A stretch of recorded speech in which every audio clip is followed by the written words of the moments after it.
Halo semuanya, perkenalkan nama saya Getrida Gerkora, Prodi Keperawatan, Fakultas Kesehatan Universitas Kristen Indonesia Maluku. Di saat ini saya akan menjelaskan tentang sejarah serta tren dan isu keperawatan jiwa. Jadi pertama-tama, apa itu keperawatan jiwa?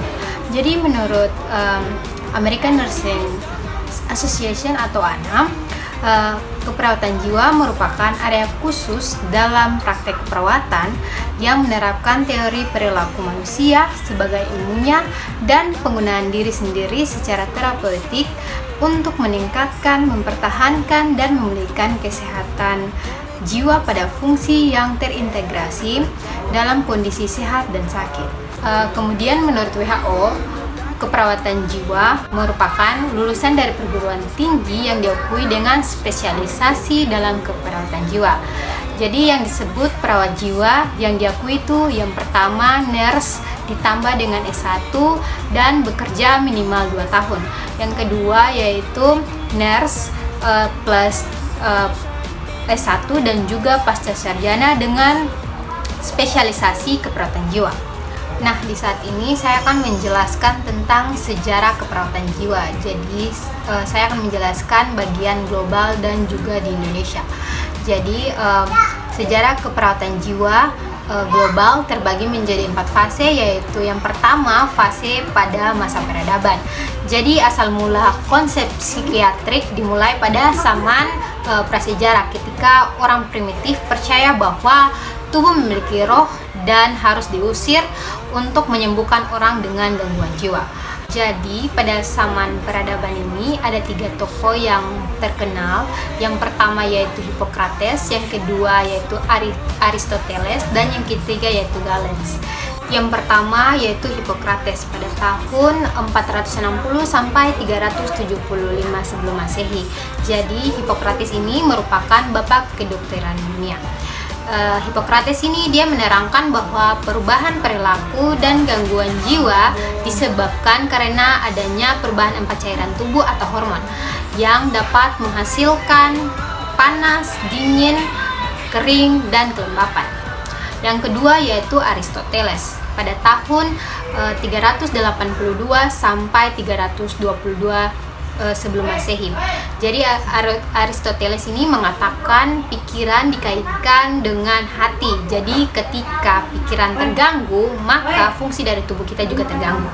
Yang ketiga yaitu Galens pada tahun 130 sampai 200 sebelum Masehi. Galens ini mengatakan bahwa gangguan emosional dan mental dikaitkan dengan masalah pada otak. Pada masa itu, bangsa Yunani telah menggunakan peralatan yang lebih modern. Karena kuil mereka jadikan sebagai rumah sakit dan lingkungannya bersih, udaranya juga segar dan menggunakan air bersih. Jadi untuk menyembuhkan pasien, terapis mengajak pasien jalan-jalan, kemudian ke air terjun untuk membuat pasien rileks. Mereka percaya bahwa udara segar, air yang bersih, sinar matahari dapat meningkatkan penyembuhan orang dengan gangguan jiwa. Yang selanjutnya yaitu abad pertengahan hingga 1773. Jadi pada abad ini dikatakan abad yang mengalami kemunduran pada orang dengan gangguan jiwa.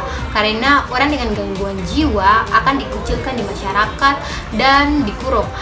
Dan pada abad ini orang dengan depresi, paranoid, delusi, histeria dianggap dokter dengan orang yang berbahaya.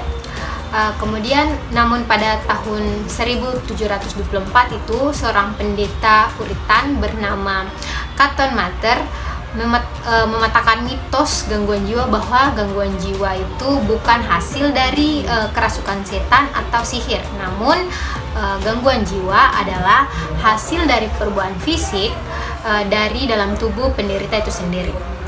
Kemudian kita masuk pada fase ketiga, fase 1773 sampai 1956. Jadi abad ini dianggap sebagai era peningkatan mutu pelayanan orang dengan gangguan jiwa.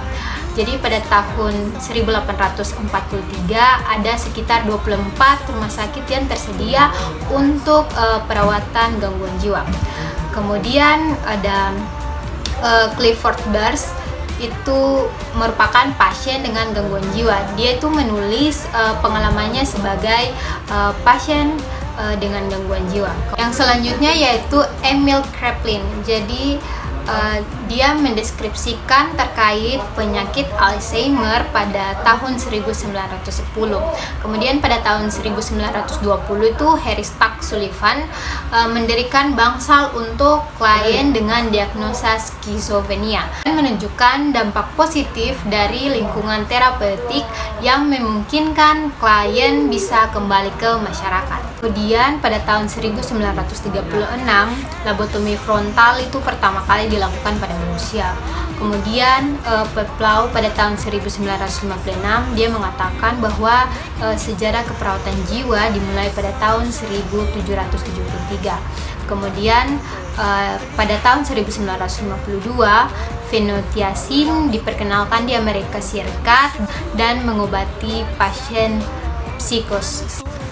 Selanjutnya tahap keempat. Jadi pada tahun 2002 Presiden George Bush memerintahkan mempromosikan peningkatan akses ke pendidikan dan kesempatan kerja bagi orang-orang dengan gangguan kesehatan jiwa.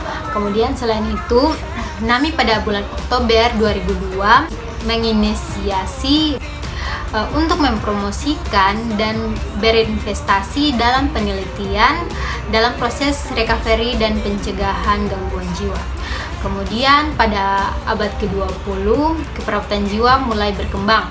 Hal ini karena keperawatan jiwa sudah menjadi spesialisasi klinis dan studi lanjutan dalam program master keperawatan jiwa, spesialis klinis dan juga praktisi perawat. Selanjutnya sejarah keperawatan jiwa di Indonesia. Jadi sejarah keperawatan jiwa di Indonesia ini terbagi menjadi 4 fase, yaitu fase penjajahan Belanda, penjajahan Inggris, penjajahan Jepang, dan masa kemerdekaan. Yang pertama itu pada tahun 1799 pemerintah kolonial Belanda mendirikan rumah sakit Binnen Hospital di Jakarta yang tujuannya memelihara kesehatan staf dan juga tentara Belanda.